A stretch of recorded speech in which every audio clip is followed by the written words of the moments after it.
we are talking about Megalopolis, the newest film from Francis Ford Coppola. The one that feels like a 3-hour epic, but is not necessarily a 3-hour epic. It is a 2.5-hour epic that I believe should have probably gone 4 hours long and has had people split since it premiered at Cannes. There's a lot to talk about that could get into spoilers. We won't be getting into that here, so you don't have to worry about it. But it is the newest film from Francis Ford Coppola that I believe we had a couple of our own inner cuties at TIFF. Not necessarily saying the best things about Megalopolis. Yeah. If you tuned in for Amanda the Jedi and Chase, they said a lot. They had a lot of words to say about about this movie. And I don't disagree with a lot of what they've said. Some of the highlights would have been that it's a lot like Cats in terms of the way that it looks. Chase went on about it being garbage. He's got his own video you can go check out there. But Yeah. Zach and I now had the chance. We waited. We wanted to make sure that it was fully finished.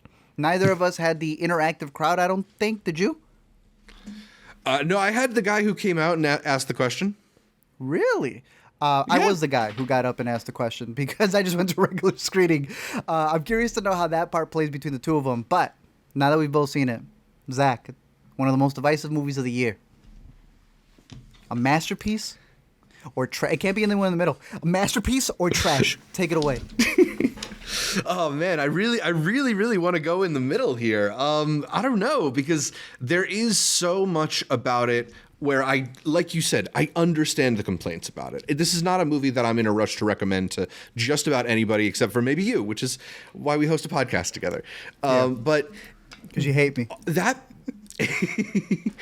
being said, I found this to be like extremely fascinating, compelling on a scene-to-scene basis, and just full of pretty incredibly crazy and interesting and intriguing visuals and ideas and constructions and stuff. You know, it's got like a strangeness to it, and I'm not trying to say that like it was comprehensible on a moment-to-moment level, but I do think that like most experimental film, when you sort of let the bigger picture of it wash over you, you sort of intuit different feelings from the collection of scenes, from the way that it's sort of chaotically assembled and trying and just sort of unfurling all these like stream of consciousness ideas about humanity and what we should hope for ourselves. And I'd be lying if I didn't find some of it to be pretty beautiful. Yeah, I think it's a Kanye rant. When Kanye goes up and just starts rambling about all these different things, that is what Francis Ford Coppola has done in this movie. I don't think it's as confusing as people are making it out to be. Mm-hmm. I think it's a very easy movie to follow. It's two people who want to run, not even New York, but New Rome, what is supposed to be this like the next step of humanity. Yeah, in his mind. Exactly. Two people with competing visions of that's it. Utopia and humanity. Exactly. And within there, you got some Montagues and Capulets type stuff where he maybe wants to get with the daughter of that man. And then you've got Shia LaBeouf, who's the nephew, kind of wanting to backstab. We've seen elements of the story everywhere. I don't think it's that hard to follow. Yeah. But it is jarring the way that it's put together. We're talking about sequences where this man, it looks like he waited years to be able to get technology to live up to whatever he wanted. But it's a 2.5-hour movie, and another half of it feels like they couldn't even fill up some scenes. You'll have moments where people are trying to put like riots together, and I'm like, yo, there's nobody in here. They're doing the tricks where the camera's way too low so that you don't notice that they have not filled out the crowd. Some of the CGI looks a little wonky, like they could fix it the way Marvel fixes things in post. But I also found it compelling. I love seeing directors who wear stuff on their sleeves. We've been getting a lot of that this year from Horizon, someone who invested his own money. We've discussed Trap, someone who has invested their own money. Another one where Shyamalan even also had his daughter in the movie the same way. One of the most iconic people. Francis Ford Coppola had his daughter in his third Godfather movie before becoming a director. And his granddaughter in this one. How apparent was it when she popped up, bro? I mean, I was getting ready to cook some vodka pasta with shallots, you know? I was in it. I love the fact that one, you could tell if you don't know, you'll just be like, that's someone's daughter. But two, I immediately went back to the TikTok when she was complaining about being left in the mansion. There's a lot of interesting discussion points in this movie where Right. I see what he's talking about. Are you willing to give up everything for the now, or should you wait for the future? You know, and there's these different ideologies that have a lot of push and pull, but there's this element of it where you can definitely see that he's got all of the actors doing their own thing, and that brings about some really interesting performances and some really wonky, wacky performances. Let's break down that first on a, like you were saying, scene by scene basis. Anyone in particular you want to start with? I mean, should we talk about Aubrey Plaza is WoW Platinum? That seems to be one of the major takeaways from this movie. Tell him. I mean, she's our girl. She's been our girl. Will always be our girl. Will always be. She's a pretty consistently entertaining presence in whatever kind of project she shows up in, and she brings a certain attitude with her that I find to be really charming, really fun. She perhaps gets the best line in this movie, talking about how Caesar can be a bit too anal. That one was ruined for me going in, and I still laughed out loud when it happened. Yeah, it's a funny movie. It's very a funny movie. And we got a question or like a comment in the live stream from Nanobotics Tina saying, I heard it was unintentionally funny like The Room. I don't think a lot of this is unintentionally funny. It is wacky, Yes. and like the tone is all over the place. But I do think that's kind of baked into what he's doing. I think he likes the silliness. I think he likes the loose feel of it. If you read at all about how certain elements of this film were filmed, and Aubrey Plaza recently talking about how sometimes she would come to set and Francis Ford Coppola would say like, okay, you're acting like a spider in this scene. Like Yeah. there's a freedom to it that I think kind of there's this sort of thing gets baked into most experimental movies, and the absurdity can be silly, but it also is part of the greater point of like the tone that he's trying to set in these scenes. I agree with you. Not only do you see the behind the scenes of it, but it's one of those where Aubrey Plaza was given freedom to just go all out. It wasn't just those moments where he said, act like whatever. Yeah. I said another one where her character is very entwined with, I'm blanking on his name, the uncle, grandpa. Jolie's dad. John Voight, yeah. And she said they had to play Twister, like bodies on bodies, in order to create whatever the next scene was. But one of the breakdowns that she did, and I want to see if I can find a picture here, is that early on when you meet her, everyone's like gathered together in this like big floating, it kind of looks like this, but it's not necessarily this. Yeah, they're standing over a model of New York City. And it's kind of like a bit of an arena or a congress of sorts. It was like the room is lava. I don't know what's going on, but we're not here to explain that part. What I want to break down is that she said she entered that day with a platform for her news thing, and he said, get at it. And she went, are you kidding me?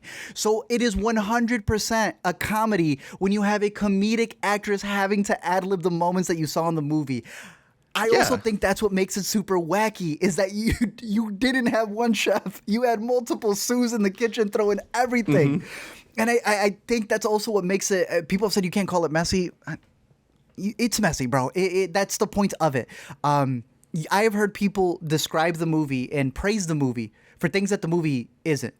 Sure, there are people who are just dismissing the movie, but also overly loving a movie in the wrong way is not the appropriate way. A lot of this is ad-libbed. He went as far as calling it live cinema, I think is what he referred to it as, where he wanted to capture them doing all of these moments the way you would in theater, and then capturing it and picking the best parts in the edit. So when I see people defending it and calling people idiots, boy, you dumb, because he did not have this cohesively written out. A lot of it is this whole like live motion performance that he has with a lot of these characters. You even have a line from Adam, what's his name? Why am I blinking on his name? Driver? Our lead, Adam Driver, about a club that has been going around. I burst out laughing when that happened. Yeah. It's things that are only possible when everybody's loosey-goosey on set. I don't know if that makes for a great movie, but I didn't find it as dull as I was worried it was going to be. And I don't think it's like The Room or a Neil Brennan movie. I get the comparisons, don't get me wrong. But like those people are trying to be honest with it. This guy let the actors be goofy, and it is goofy. Definitely. And I think the thing that they share perhaps the most with like Neil Breen and this is that they're both very sincere movies, right? Like That's fair. Ford That's a good point. Coppola really is trying to put a message out into the world, but I don't think they're quite so similar in the whole like so bad it's good, one man's hubris on display on screen kind of way. I think there's like a lot more going on. And you mentioned that the movie doesn't always look great, and you can definitely see the seams. You know, for a movie that is as expensive as it was, it still does have seams in the production. But I think a lot of the design of the movie is really intriguing, whether it is the whole megalodon, megalopolis thing going on, or it is this sort of vision of New Rome, York City, where you have this mix of these almost like gladiatorial elements and Caesars and royals mixed with like the high class society that you get in modern New York. And I found a lot of those elements compelling. And it was just, you know, you suddenly are launched into these new rooms and these new spaces, and suddenly you're in the sky on a floating watch with Adam Driver looking out in a telescope with a hexagonal lens that they never explain what it does. What does that thing do? But it's things like that where there's so much stuff in here that I even though it is overlong, I'm not trying to say it's not overlong. It doesn't really, and I didn't find it boring. I found there just constantly stuff to be paying attention to and intrigued by and seeking answers for. I don't think it's edited well. I think that there are a lot of scenes that are missing, things that probably could have been extended. I've read some stuff from the original script as well, where I feel like, damn, I mean, he didn't fully get to flesh out everything. For starters, we know a lot of people who were supposed to be cast that passed. So in that, he already did not have his players that he wanted. On top Oscar of that, Isaac and Zendaya, I believe, were some of the high-profile ones that exited towards the last minute. two big ones. I heard Jude Law even way back in the day as well. Because this is a story that he's had since like the 80s and 90s. Fishburne is in this They were movie. talking during the Q&A that one of the original table reads, Robert De Niro actually was reading the lead role. Crazy stuff. Yeah, that's why they got this man coming up to Q&As and stuff. But exactly, yeah. The idea that it's been there for the longest time, I think is interesting, because he said he even shot footage pre 9/11 of the exteriors, like just stuff of New York, and that when 9/11 happened, he put it on pause, but he was still able to use a lot of those, and you see it. I think that builds to an interesting dynamic, especially since time plays a big role. You were talking about this little thing over here. They also don't explain how he pauses time. But I do think there are answers to both of them. I would get into spoilers later for that. I think both of them have a metaphorical thing that is pretty interesting, even if it doesn't answer it within the context of the movie. You just know that he has this ability of stopping time, and he uses this thing to be able to manufacture his designs for a better utopia. In the script, this man talked about the World Trade Center getting hit. Had to cut that out.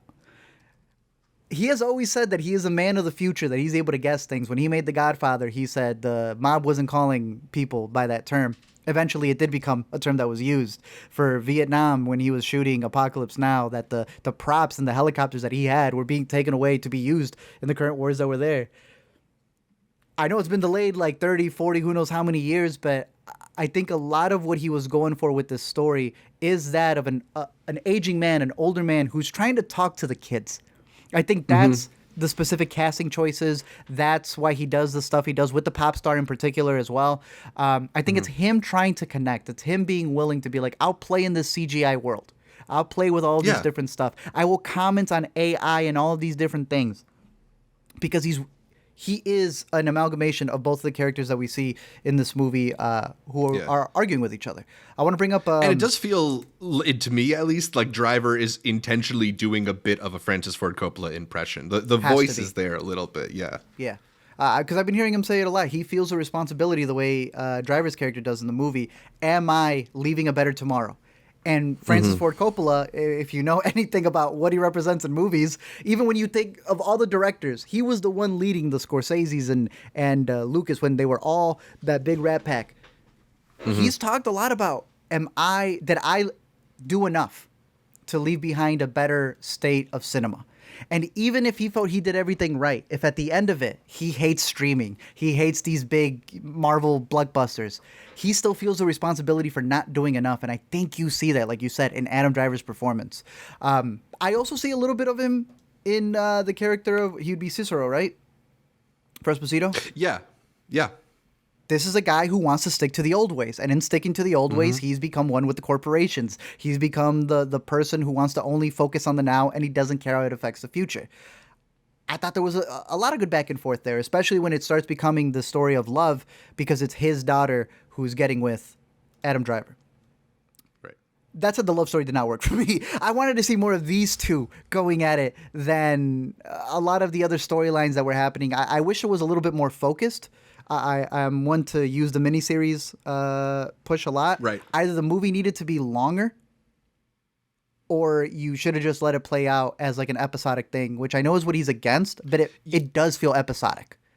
Yeah, because especially there becomes a point towards the back half of the movie where it almost just turns into one big montage. And to be honest, I dug that. I thought it was pretty crazy how packed with information some of those sequences are, but that is where the story starts to sort of spin out in a way where I understand a lot of people getting lost in it or not understanding like how we got from A to B to Z. But Yeah. I think ultimately though, even though like some of the editing might be strange, some of the scenes might feel like they're missing, there's just like an emotional through line that ultimately kind of carries you enough that you understand the place that the characters are in, particularly in relation to each other, especially this dynamic between Caesar and Cicero. And I don't know. So even though some of those elements might be a bit strange, it didn't take me out of it. I will say, though, this girl did take me out of it. I love her. She's had really good performances. We love her in Game of Thrones. We just talked about her in The Killer. Bro, I don't know what they were doing with her. This would have been Zendaya's role? Yeah. And you can I see did it not buy maybe a lot being of a bit stronger with Zendaya in that part. It was rough. It was rough in my opinion. Aubrey Plaza's doing some crazy stuff, but at least we can connect to, oh yeah, they let her girl work in a Francis Ford Coppola movie. She's doing jokes that we know her to do. Man, I don't know. I thought they stretched her thin. There's a lot that's supposed to honestly be weighing on her. Even the way that the script originally is laid out, she is supposed to be our conduit. Like, she is the one connecting both parties together, and is supposed to be the person who reinvigorates Adam Driver's character for wanting a better utopia. I did not buy them ever, especially because at the beginning she starts as a party girl, and it's Right. like, is she, or are we just moving on to what the next point is? Like, Shia LaBeouf, he doesn't really need that much work to come off as like the party boy, but they didn't really make her seem like she was the party girl. There's a point where she's trying to sneak in to go speak to Adam Driver, and she's pretending to be like a school kid. I'm like, what are we doing here? Some of it isn't even goofy. It feels like a stage play. And Right. I don't know, a lot of those parts did not work for me. But I like you. I thought the stronger viewpoint was when you have two people's ideals clashing for what's going to build a better future. Definitely. Fantastic character names. All they would introduce a new person. Romy Mars was from Dingbat News. Yeah, and I had Hysterical. heard from All of it's funny. the what's it called? The news agency that they like work for, whatever the show is called, is actually based off of Gia and Sophia's news thing that they had when they were on set as kids. That's adorable. There's a lot of stuff that he's clearly wearing on his sleeve. Is it all cohesive? No. I think a lot of it does come off as ramblings just because of the way that it's put together. But I don't think that it's the worst movie out there. You and I think maybe we just watch so many more movies. I also just feel anyone watching Megalopolis or is interested also watches more movies. And I think it's just the bit to be able to make a thing out of it. 2 hours and 18 is definitely pushing a story that could be a little bit tighter. But I did not hate it, but I was not blown away enough to become a defender of it, because The Godfather, Apocalypse Now, those were hated at a certain time, but you can understand why they grew to love them. I don't know if the movie's going to be Grown to Love, but the themes, what it's talking about, will.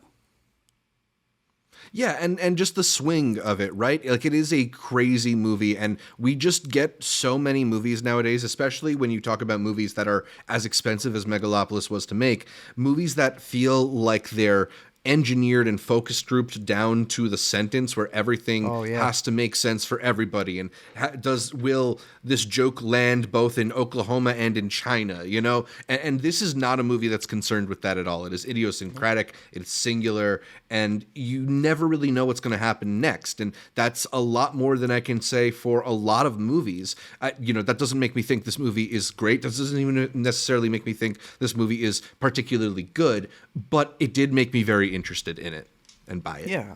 I like what the dude stands for. Francis Ford Coppola has been ahead of it. To me, I see a lot of people disappointed, and I think that's fair game. People cannot hate on this movie without the lovers of it feeling attacked. Buddy, that goes deeper than whatever. To me, I've always seen this. This has happened all the time where you say something about a movie and people take it personally. Instead of arguing whatever point you made, Chase made I think a great video discussing why he was disappointed for it. He holds this man up here.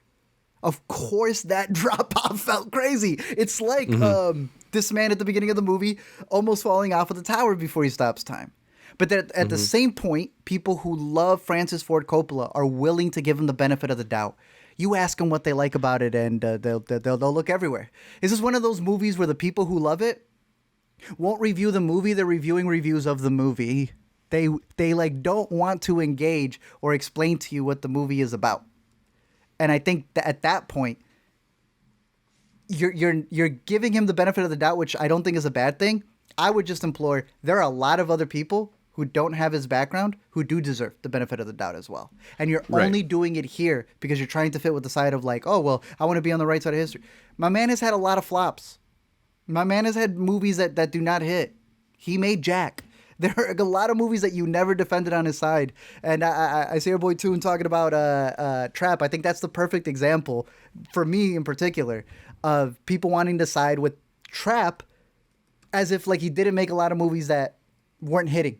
And he's got the same thing going on here. A lot of movies that didn't hit, and all of a sudden this is the one people want to give the benefit of the doubt just because they kind of want to be ahead of the curve or something.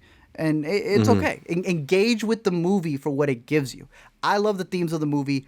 I don't think it's packaged in a way where I could recommend it to people for them to fall head over heels for.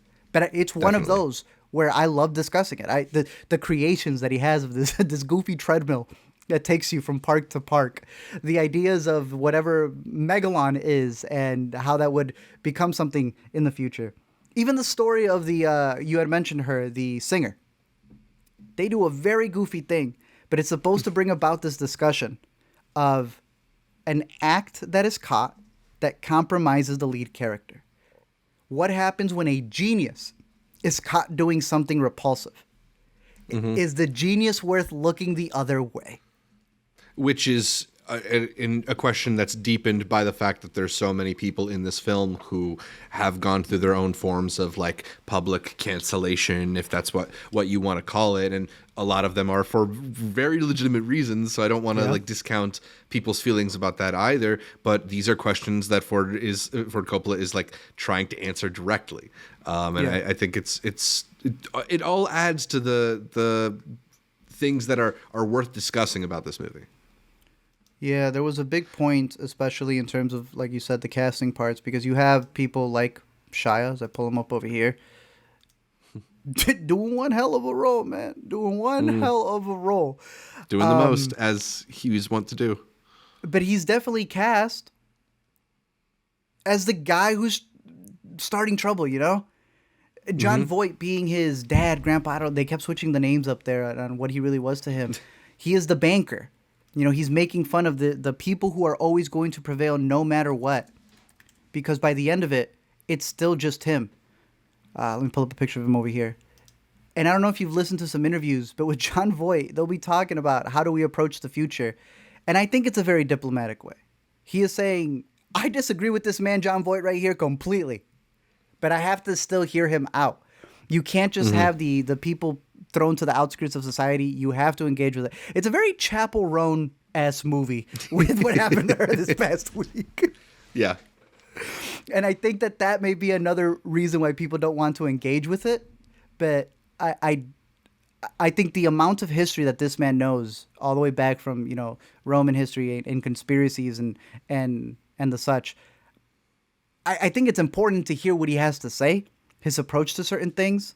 His idea, again, me calling it very Kanye, is that I remember the Dondo run, where he had Marilyn Manson, where he had the baby. He had all these people who were thrown to the side, and he was trying to be this whole messianic figure of giving them a second chance. Here, the whole message is, in order to build a better future, you still need those people who are thrown to the side, those people who you disagree with, because you can't just ignore them. You have to work through it. Interesting ideas, packaged in the craziest way possible. I don't know if you had any other standouts or scenes, moments that stood out. I like the new Pledge of Allegiance at the end. I like it. Yeah, it's cool. I did kind of like where the movie ended. It's a little hokey, but I did think it was kind of sweet. I don't know, man. I just thought it was interesting. I'm not like in a rush to watch it again or anything like that, but I did have a pretty good time with it. I thought it was a pretty crazy role for Chloe Finneman, who I know most from her work on SNL, just to be like in this tableau with a bunch of movie stars. Like, she had a pretty crazy outsized role, given who else is in this movie. So good for her, I guess. It's so funny that she's also in White Noise. That's another goofy big one, but the biggest Adam one I think Driver. would be Babylon, bro. Babylon, I think, is one that I thought of a lot, mostly in its production design. Because love or hate this movie got the look down right. And I think my biggest thing for this new one is, like, I don't think Francis got the look he wanted. And I think he deserves for it to look better. That's just an aside there. But yeah, I thought she was hilarious. I kept seeing her, and I she stands out too much from SNL to me. Because then I saw this, and then I saw episode for season 50, the premiere, and I was like, oh, there she is. Right.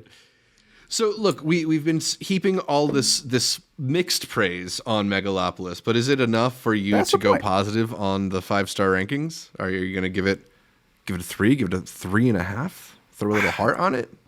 Nah, I'm between a 2.5 and a 3 right now. I feel like 3 maybe giving it more positive praise because I don't think it's as stitched together as it should be. But I also feel like 2.5 maybe a little too negative. So I got to go either a 2.5 with a heart, or I got to go maybe a 3. I'm still a little conflated, but that's my realm right there. I don't think it's the worst of the worst. I have seen movies where a director hasn't tried. And to me, a Borderlands is a flop movie. I know people have discussed this being a flop. I think it's probably one of the most important parts of how you view it. This man does not see himself making a movie where he wanted a profit. This man truly thinks he's investing in the future. He doesn't think he's losing 120 mil. For starters, this is a guy who still makes money off of Apocalypse Now. So he's got a different interpretation of time. He stops time. Yeah. He really is Adam Driver. And this movie cost 120 million. The partial sale, not complete sale, but partial sale of his wine company was for 500 million. So I think Coppola's going to be all right. Yeah. To him, this isn't a film where the idea was to make money like something like Borderlands. That's when a movie upsets me. It is not there to make art, even please the fans. It is a corporate product. I don't see this as a corporate product. That's why, like you said, the comparisons to a Neil Brennan or what's his name from The Room makes sense from the idea that they're making something that they love. And I never hate those movies. I can't hate someone making a passion project. I can only hate someone not trying. Do you know the inscription on the MGM logo with the lion? What about it? Ars gratia artis. It's Latin for art for art's sake. Feels like that's a very Megalopolis coded idea. Hell yeah, that man probably has that tatted. I've never seen Francis Ford Coppola's back, but I'm sure it's tatted on the back of him. So yeah, I don't know if you solidified a rating, but yeah, I'm gonna watch it one more time, and then I'll clock that in. I think I'm between 3.5 and a 3, so maybe we hit it with the 3. A 3 so far? I'm good with that. Yeah. It's solid, good. Confusing for sure, but I'm always for a man who fights for cinema. I've heard him say that a big part of it has been He believes the theatrical experience needs to still stick around because of the idea that everyone is at home just streaming. And he doesn't even believe streaming should be called streaming, but home video. Because he's like, you guys are still renting movies. You're just doing it from the comfort of your own home. You don't own any of it. But we're getting rid of the communal experience. And that's a big one. Our buddy Chase, he had a review up for it, and someone took offense to it. In his comment section, came out at him going like, yeah, stick to your Marvel movies. Marvel movies were not brought up in his entire review. They asked him, can you explain it? He goes, you just hate me because I like it. Chase never said he hated the man. So I had to go in there and just be like, hey, what do you like about it? And after how's YouTube go? 6, 7, 8 responses of just going back and forth. I got the man to finally explain what he liked about it. And it was an interesting take. This idea of two ideologies fighting with each other, but realizing that the only way to better the future is to work together. And you can literally read the man stop in the middle of the text going, oh, right, that's what I just did. Okay, I guess Chase is welcome to his opinion. I'm like, yes, and that's the point. Love it or hate it, denying the conversation around it is the worst part. There's been a big take on Twitter. Maybe you can give me multiple examples. Is someone hearing something they don't like and yelling out, that's anti-art? No. As an art, there is nothing anti-art about someone who disagrees with you. Art is a form of expression. Anyone can express themselves, even if it's the stupidest thing or the most hateful thing. The only thing that's anti-art is you evoking that phrase because you don't want to hear them. That is you cutting expression. If you see anyone say anti-art, I don't even know what to do, but just look the other way, because I've been hating the way people have co-opted that word. That is not what anti-art means. Mm-hmm. And I think Megalopolis, Trap, all these divisive movies. Your boy Sean Finessi, who I know you look up to, who you really like, that man made a thread about how we should discuss movies that are divisive and then turn off the comments. Comments? I mean, I think that's more of a Twitter problem than a discussion problem. Twitter is a not exactly a great space for discussion. I don't begrudge anybody for turning off their comments on Twitter, especially people who are that public. We just brought up Chapel Roan. We saw what's going on there. My man was not getting chaperone, bro. My man was not getting chaperone. I think honestly, dude, on Twitter, everybody gets chaperoned. It happens every. I put up an innocuous thing today, and people came at me. Right. But you should be open to other people's ideas. That's my point. Especially when you make a thread about being open to other people's ideas. That's my stance. That's what I think Megalopolis is about. I think there's a difference between being open to other people's idea and opening yourself up to the abuse of an unfeeling internet, which is what a lot of social media does. I'm totally happy to have a discussion with anybody, but if you're going to come at me and scream and insult me from and I don't know your name even, then no, I don't have to talk to you. Yeah, but the quote tweets still have that. There's a difference. The quote tweets still have that. Yeah, but that's Elon hasn't turned on a way to turn those off yet. I think there's a difference between the two as well. But to me, I think when it comes down to online discussions, especially with how things have gotten, there is a difference between you not wanting to hear someone else's opinion and you just wanting to eradicate them having it. I think people have this big issue when someone disagrees with them. They'd rather pretend it doesn't exist. And I don't think that's a healthy discussion either. I think that it is okay to have, like, we don't hate this movie, but I'm completely fine with the way Amanda and Chase vented about it. And then there are people who really love it. And I've been hearing very interesting takes, especially for those who have followed Francis Ford Coppola for a while. But I saw Chase retweet another one where a guy had said, if you don't like this movie, then you don't like cinema. You don't like movies? Yeah. Bro, and that's what I'm talking about. Like, those blanket statements do not help anyone. But yeah. Yeah, I mean, I think... Give me the breakdown. What do you think? No, and look, I think there are sort of some Philistinic attitudes, the people who just don't really have a curiosity or interest about art out there. But I think there's a big gap between people who are just incurious about art and people who just don't like a thing, right? And you're allowed to just not like a thing. That's fair. Yeah. Yeah, people don't know the difference on that. Yeah. I agree. And look, if you're even going to see Megalopolis, I feel like you're not a Philistine. That was my point too. That's why I was like, this isn't a movie you catch at random. Yeah. Exactly. There's only like what, $2 million worth of us who did it this weekend. Yeah, this isn't a movie that's out there in the ether to that realm. But I think the vitriol has become about people wanting to control other people's opinions on it, and they don't like someone having an opposing thing. And it's like I don't know, that's not healthy. Yeah, we have so much to say about this movie. It just merits lots of discussion. That's a great movie. And that's a good movie. Even if I don't want to see it in the theater again, that's a good movie. Yeah. And even, speaking of seeing it in the theater, you talked about the live actor element. I did actually have the live actor element at my screening. Biggest waste of time in the thing. Even as a person who is defending this movie and enjoyed it, it is not particularly well executed. And I feel like part of that is like if you're not seeing it at a nice theater, like in a Cannes Film Festival type of setting, where everybody has hopefully decent sight lines, it's one thing. But like in my AMC, like, there's a little guy by the emergency exit, and suddenly you see like a flashlight for a second, and you can't tell whether it's like somebody coming in to clean up some popcorn or it's the actor. And by the time you have any idea what's going on, the line's over. It's how they give a warning too, which you gotta have to nowadays. Someone will be coming in. Yep.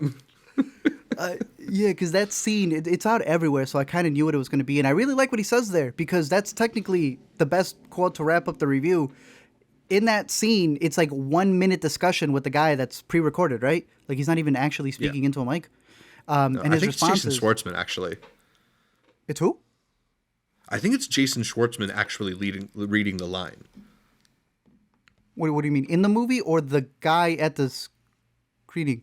No, I think it's recorded into the movie, and there's just an actor going out and like lip syncing and saying almost. That. But it's supposed to be Jason Schwartzman? I think so. Sheesh.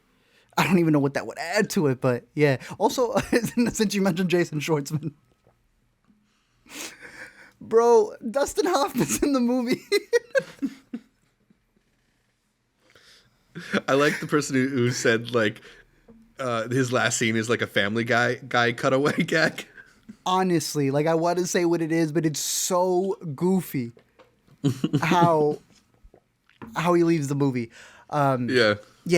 I don't think it added too much to it, but in that moment, the question that he is asked, he answers it by saying that being able to discuss things forwards and backwards is what builds a utopia. It is not silencing the people who disagree with you.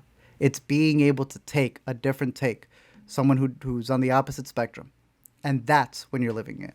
So congratulations, Zach. We are living in a utopia right now. You know, you don't know the good moments. So you look back at them and realize, damn, we were in them already. We're in a utopia. There we go. Yeah. Open up the comments everywhere, guys. It's over. We're set. That is Megalopolis in theaters. Streaming soon on Netflix. I don't know. Yeah.